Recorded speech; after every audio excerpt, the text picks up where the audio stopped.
Hello, my name is Teresa Smith, and I am Vice President of Programs for Junior Achievement of North Florida. I am so excited to be with Meg Rose today. Meg, could you please tell us what's your job? Sure, my official title is Vice President of Field Operations for Firehouse Subs, which means that I get to work with all of our franchisees as well as our local restaurants, which we own, everybody in Jacksonville. So we've got about 1,176 restaurants and about 500 franchisees that I get the pleasure of getting to interact with. Wow. Now, that seems to be a lot. Does that keep you really busy? It does, but I have an awesome team. I mean, it's all about team, and I have a great team of folks who work directly for me, as well as we've got a network of what we call area representatives across the country. So they also work with our franchisees, but it's all about teamwork, and I'm very blessed to work with just some awesome people. And Firehouse Subs is a great story. It started, two brothers opened one restaurant. We're firefighters. So that is authentic. It's not a catch. They are authentic, 200 years of firefighting experience in their family. But they wanted to be entrepreneurs and do something different, and they love to eat. And they started one Firehouse Subs on San Jose Boulevard in Mandarin, which we still own and operate. Wow. And now 25 plus years, we just hit our 25th anniversary last October. We now have 1,176 restaurants around the world. We have some in Canada and Puerto Rico. We own 37, but the rest are people who own their own business. They're small business owners. So it's really great to give those folks the ability to live their own dream and own their own business with some great advice from us. So wow. Now I heard you say they opened one up right here in Mandarin. So are you telling me that this business started here in Jacksonville, Florida? Absolutely. They were Jacksonville fighters. Their dad was a Jacksonville fighter for many years, but at the same time, mom and dad, so Captain Sorensen, we call him, and Mrs. Sorensen, his wife, the boy's mom, they also owned a San Jose TV sales and repair shop down in Mandarin. So the kids, there were 4 of them, but the 2 brothers always saw their parents, dad working full-time in the fire department and then coming home and owning their own business. So they wanted to do it. And there's some very funny stories along the way of what they tried before they became successful. Like, for instance, a Christmas tree farm. They didn't realize how long it took to grow a Christmas tree, by the way. Oh my goodness. Think that. So that didn't really work. And they also, way back when, believe it or not, where you had to videotape weddings with a camera and tape and the whole bit, they had their own business, Robin and Chris, where they would go out and videotape events and stuff. But oh my goodness, the stories. I think they would tell stories about, the brides coming down the aisle and they realized that the battery was out on the camera and stuff like that. Oh, so, no. Yeah, very funny story. Yes. Oh, and then on such a day, not a wedding day. That's not what you want to happen. Exactly. No, none of these digital cameras and all that on memory sticks. But they really were interested in the restaurant business and really worked on a plan, and they wanted to do this sub shop. And they opened one. They never imagined that it would be to what it is. But they based it on 3 very important ideals, which we still live to this day, which was providing heartfelt service, hearty, flavorful food, and then public safety. So we have our separate foundation, which is another wonderful thing that provides equipment back. But the big thing on the heartfelt service, which you find in fire stations. So if you were going up to a fire station, for many communities, they are the base for people. It's where you can meet. If you need help, that's where you go for whatever reason. Right. So from the first day they opened, when someone opens the door, is that, hey, welcome to Firehouse.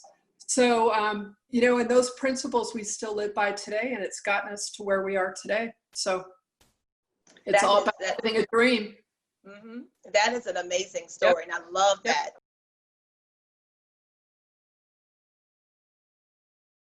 Meg, I would love to get to know you a little bit more and know about where were you born? So what high school did you Yeah. attend? And then did you plan on working at Firehouse? How did that actually Well, happen it's for you? it's kind of a very interesting story, maybe more interesting to me. But anyway, so Okay. I grew up actually up north. I've only been in Jacksonville only now. I guess it's about. I've been with Firehouse Subs 13 and a half years. Okay. 13, right? I'd have to think of my last anniversary. And I'd been in Jacksonville maybe 2 years before that. But prior to that, I spent my whole life up in New England and upstate New York, right outside of Rochester, New York. And that's where I went to high school. And I was very, very fortunate that we went to an incredible high school, one of the top two in the top 2% in the country. And it Wow. was in a suburb of Rochester, and it was a fairly wealthy suburb, and we were fairly not at all. I mean, I can remember electricity getting turned off. My dad was kind of between jobs and stuff. But I went to high school with these kids that had cars for their 16th birthday and, were on trips. But the best, which you kind of look back at and go, but the best part was the school was amazing. So great curriculum and great sports. So especially for women. So I actually got 7 varsity letters during my time there. And Whoa. so I played field hockey, I played basketball, I ran track. But the good thing is that I learned very quickly, even though I was shy, being part of a team and being good. My senior year, I was voted captain of the field hockey team, and it was voted on by the team. And I'm like, are you people nuts? Right. But Oh. I think that was when I first started to realize that maybe I did have there were traits in me that people maybe thought were leaders.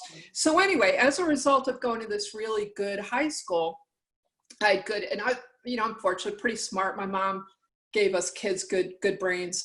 So I applied to school, and I wanted to be a marine biologist. So I ended up going to apply to a couple schools, and I ended up going to the University of Rhode Island, which has an amazing school for marine biology.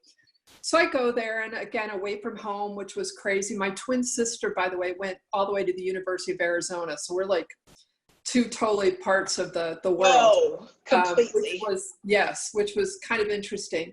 But I got to school there and actually met some friends. My best friend from my college roommate from my sophomore year, we're still great friends with. But I was doing that and then figured out you don't make money doing marine biology at all. So I actually switched my major I was doing interior design and education. And I think I got my junior year, I lost my work study for some reason. So I had to get a job because I was paying for school myself. My mom had 3 kids in school. It's like, you're paying for it. I'm not. So I ended up waitressing. Wow. Which was something I'd never done before and actually turned out to not be so bad at. And then let's say I took a break from college, moved back to my mom's house and worked on somewhere in Canandaigua where I was doing banquet serving and then more serving, and then got asked to go into management. So I ended up leaving school with about a year left to get a degree, which I sometimes go, man, I wish I had finished it, or although honestly, it's never held me back. I never took a class in computers. I never took a management class, although now, and back then computers was like, it was computer science. You had the cards. Now I'm really telling everybody how old I am. It wasn't easy to get into. Nobody had, this is before cell phones. This was before everything. So we had word processors. That was about it, where you could type. In fact, I used to earn money typing people's papers on a word processor. But at any rate, so I ended up falling into I hate to call it that, but fell into the restaurant business. And I was taking a break, or not a break, but I was bartending at night, which was fun. It was down on the beach in Rhode Island during the winter. And during the day, I'm like, hey, I don't really, it's kind of boring. And they were opening a TGI Fridays about 20 miles north. And back then, Fridays was Fridays. It was a concept. So I got a job as a waitress. And after about 6 months, they asked me to go into the management program. So I did. So I spent a year with them as a manager, and then I'm like, wow, you people are nuts. I mean, the way they treated their managers, and back then that was pretty normal. And I'm like, I don't, so I left there and then was managing a small jewelry store and then said, hey, I kind of missed the restaurant business. Let me get back in. So that started my full career. So I spent 3.5 years with Chi-Chi's as a department head. I was a bar manager, dining room manager. I was actually even a kitchen manager.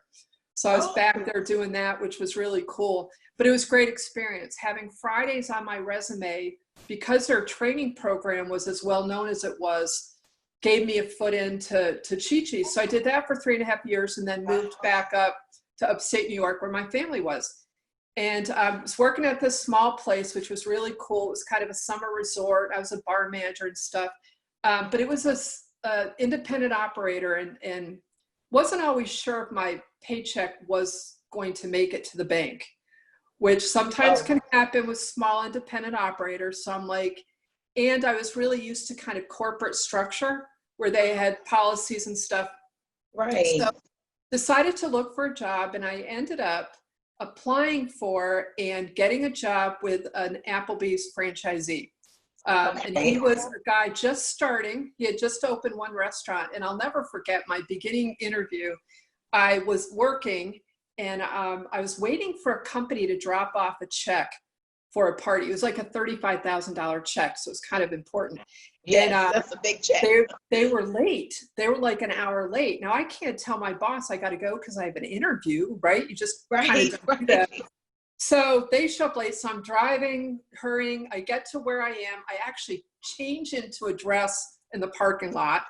So I go, because I'm like, because I'm at shorts at my other job, turn into a dress. And I go inside and I say, I'm here to meet the owner. And I was like a minute late. And some, and he comes, so they seat me and he comes over and he goes, so I hear you were late now, right? So I'm like so caught off guard that I said, well, it was a choice between being on time or getting a check for 35 grand. And I went for the money. And he started laughing. He goes, good answer. And I think if I had said, oh, traffic, whatever, would have never hired me.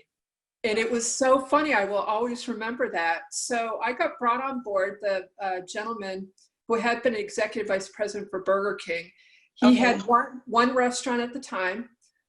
So he hired me as the first manager hired outside of that original management crew. And when I left 13.5 years later, we had 62 restaurants and I was running half the company. Wow. So I went from being hired as a manager to got promoted to general manager, then got promoted to a district manager, and then got promoted to a regional director. So I had like 5 district managers underneath me. And the thing I learned with that, and I remember even from my first interview where Matt said, hey, look, and up until that point, he was right, the restaurant business, if you wanted to move ahead, you had to get transferred. You would get moved. And that was just the norm. And I think it was really a negative for a lot of women that wanted to either settle down or start a family, knowing, and they would literally, in my earlier career with Chi-Chi's, it was like, hey, it's Friday morning. We need you. I know you're in Boston right now, but we need you in Buffalo by Monday. And so that's like moved and out of it. That was the norm. And so Matt said to me, look, hey, my philosophy is I will never make you move for a job. I will provide an opportunity for you, but if you turn it down, you're not going to get X'd out on the company photo, and it might take a little bit longer for you to get to where you want to be, but I'm never going to hold it against you. Now, I did do several moves with them, but I always knew that if I wanted to turn it down, I could. And then the other thing he said to me is he said, I applaud seniority, but I don't promote on seniority. I promote on performance. And I was the first manager out of that group. So he had hired, I think, 5 managers previously, then hired me. I was the first one out of that group that got promoted to general manager. So I knew that Matt really did what he said. And it also turns out that Matt used to be the boss of the current CEO at Firehouse Subs. Whoa. So they worked at Burger King together. Really? So when I left Applebee's after 13.5 years, I was burned out. I had moved a lot. I'm like, okay, I just kind of want to figure out what's going on. And Matt actually was offered a job in Puerto Rico and was going to take it. My dad was living down there at the time, and then the lease on the place fell through, da da da da. So I'm kind of going, I don't know what I'm going to do. And Matt actually called me and said, hey, because our office was actually in Ponte Vedra for a lot of reasons, our Applebee's office. He said, hey, there's an opportunity down here. Do you want to come? It's a small concept. Do you want to come and talk to this guy? So I said, sure. It was not Firehouse, by the way. So I took the job, came down, and it was a great concept. The owner maybe wasn't as above board as I would have liked. And again, being a very small concept, wasn't always sure where the money was coming from and stuff like that. So after a year and a half, I'm like, hey, I want to go back to the corporate world. So I saw an ad for Firehouse Subs, and it was looking for a manager of franchise compliance. Wow. And I'm looking at what you're supposed to, you needed to be able to have a good understanding of operations and marketing. And I'm like, oh, construction. I'm like, oh, I can do all this stuff. I did it for Firehouse. So I had my first interview, and I'm talking to the guy who now, by the way, works for me, which is kind of funny. And he said, hey, just to let you know about our CEO, he works for, he's been with us. He was with Burger King for a long time. I said, oh, that's interesting. I wonder if he knows my franchisee. Great. So a day later, I get an email from this guy, and he said, hey, Don Fox wants to meet with you. And by the way, do you have the contact info for your franchisee? Don would like to contact him. So, I go and I have my interview, and we're sitting there, and about an hour into the interview, Don looks at me, he goes, you got to know I called Matt. I said, yeah. And I'm okay. And he said, he told me I'd be a fool if I didn't hire you. And then so half an hour later, he offered me the position. So great. So I come on board, and I'm working for Firehouse, and I'm out in the field. I'm working with franchisees directly with the area reps. So it is now 2008. Mm-hmm. So we are in the middle of the recession. And I ran into Robin Sorensen at one of our restaurants. And I was running in to pick up lunch to go back to the office. And he said, hey, do you have a few minutes? I'm like, sure. Now I had obviously met Robin. I didn't spend that much time with him because I was out on the road a lot, certainly knew who he was. And he knew my background, and he knew my old boss.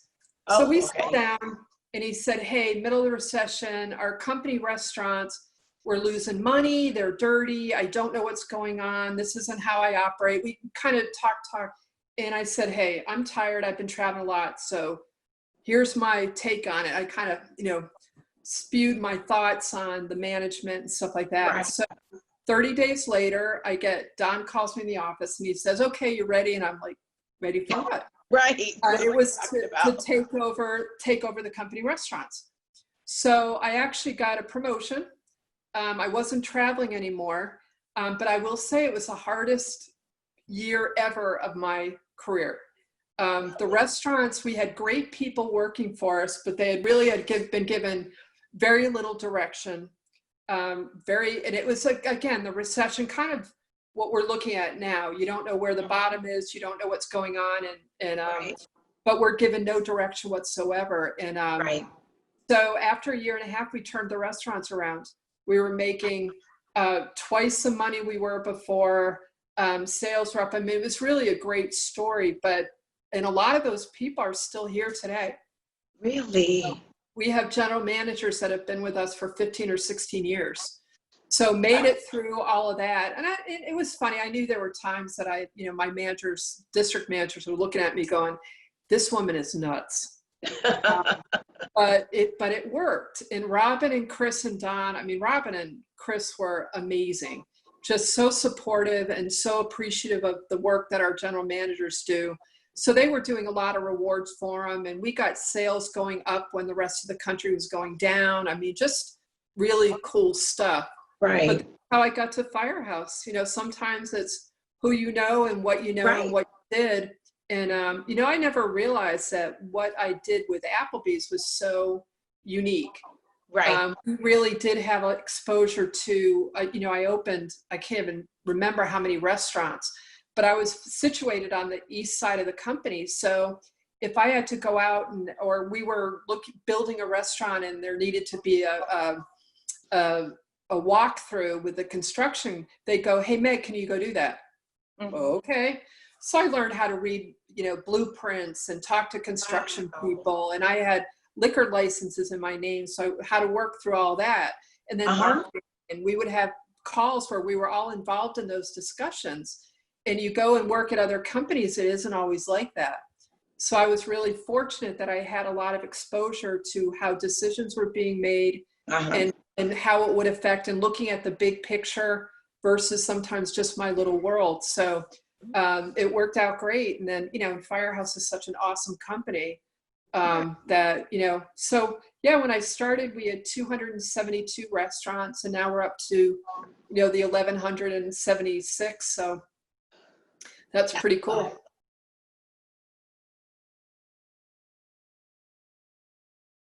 Now, of course, when we're facing these unprecedented times with COVID-19, I know a lot of things have been impacted, and especially restaurants. So you mind touching on some of the changes that you've had to go ahead and make because of this, and then some of the things that you're just doing to ensure going into the future that you're able to continue to stay open? And so there were a couple of us that got together, and I was with the CEO and maybe two other vice presidents, and we started talking about it. And then the next thing I know, we get in our quality assurance guy, and we get in our supply chain people. We kind of said, okay, very quickly that day, Don said, my CEO said, all right, we need to set up he called it the COVID-19 team. He said, we need to set up a team of experts on how we're going to deal with this. So we had, operations people. It wasn't your typical team though. It wasn't like all VPs. We had, a guest service person, we had a communication person, we had a supply chain, we had ops people, we had marketing people, then our CFO and CEO. So there were definitely a lot of departments that were left out because the goal is that the team needed to be really nimble, and the new word pivot. And he said, I don't need, some of the other departments, it's not that I don't value their opinion, but their opinion isn't necessary. They're just going to need to do what we tell them. Exactly. I hate to be that blunt, but this isn't the time to. So very quickly, one of the first things that Don did was shut down the dining rooms across the country. He said, and we were one of the first chains to do it. And he said, we think this is how it's going to all head. So let's just do it. And we had franchisees kind of fighting us back. And then kind of, you saw the writing on the wall and said, yes. We started making decisions that in a typical Firehouse world would have taken us months to do. So, very quickly, it was all right, everybody get consensus at the table. Let's see if there's any peripheral issues that we need to think about. Okay, no, do it. Like items like taking all the hot sauces off the counter in our restaurants. Something that has been part of what we do for 25 years, but it's a high contact point. So doing that, removing lemons and limes from the beverage counter, removing lids. And so those high contact points, do we put the chips behind the line? And those we're doing it. If we can, we're going to do it. So so that was a lot of it. You got to kind of put everything that you maybe have done before. It's a different time, and if you can almost equate it to, and I know a lot of the experts have, that the impact on the unemployment. If you look at during recession, I think we beat unemployment rates than we did during the recession. But if you go, even if we were still similar, it took 2.5 years to get to those rates. Where here we're doing it in 6 weeks or 8 weeks, whatever it might be. So we don't have time to sit back and kind of think. And then we also are really cautious on knee-jerk reactions. We don't want to overreact. So we did not, if a restaurant wanted to close down temporarily, we put it into a formal letter. So we kind of got the formality around that, but we made them kind of prove why they needed to. Right. So, we weren't being crazy about it. I mean, if you're in a mall and the mall closes, you don't have any choice. Exactly. It's the way it is. So that was a no-brainer. But the other ones, and we ultimately, I think, only ended up having a temporary 30 restaurants that temporarily closed, because what we also allowed them to do is go, look, before you completely shut your doors, because it's hard to come back from that. You have to get crew, you have to get supply chain. We said, let's first look at limiting your hours. And our CFO put together almost a new cost or break-even calculator to go, look, if you shorten your hours, so your labor would obviously change, some of your costs, but how much do you really need to do to break even? Right. And the other major thing we did is we stopped pulling royalty and marketing fees from the franchisees.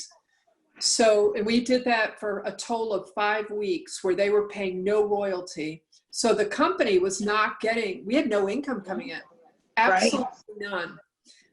But we figured the franchisees needed that money. They needed that way more than we did at that point. So that was, I think, a good, aside from being the right thing to do, I think also put confidence back in the franchisees that we were going to do the right thing, even though, I mean, they're like, look, we're not getting paid at all. We're going to figure out how to keep HQ afloat, but you need that money more than we do now.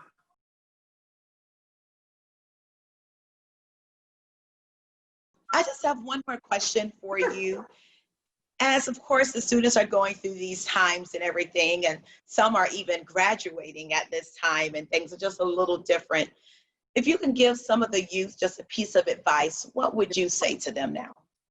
Now I would say, hey, that, yeah, it's a new normal, but that can be a positive as well as so if you look at it as a positive, I think it will be. Biggest thing is, always rely on your family if you can. Not everybody has that family that you can rely on. So remember, you've got a voice. Use that voice when you can. The littlest opportunities can turn into the biggest. You never know. I look at this. I don't have a college degree. My CEO doesn't have a college degree. But it's all about what you do and working hard and I think that's the biggest thing. The only person's behavior that you can impact is your own. So it doesn't matter what anybody else does. It only matters what you do.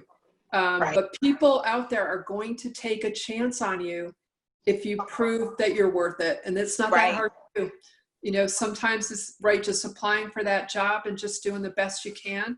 You don't have to be the most vocal.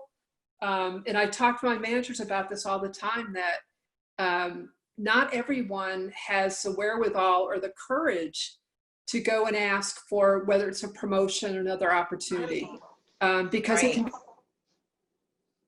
never heard that you're any good, or no one's ever. It's a big chance. You don't want to go up and ask, put your heart out or your But if someone asks you, always answer that, because if they're asking you, it means they really want to know your answer and they want to know to help you. So if somebody asks is there anything I can do for you, or what do you want to do in your future, that's your time to talk. If you don't feel comfortable doing that before, then that is, don't lose that opportunity. So wow, that's really good advice. I love that. We always need to make the most of every opportunity. Because as you mentioned before, one of your supervisors said that I don't promote based on seniority, I base on performance. So you definitely just want to take advantage of everything and make the most out of it.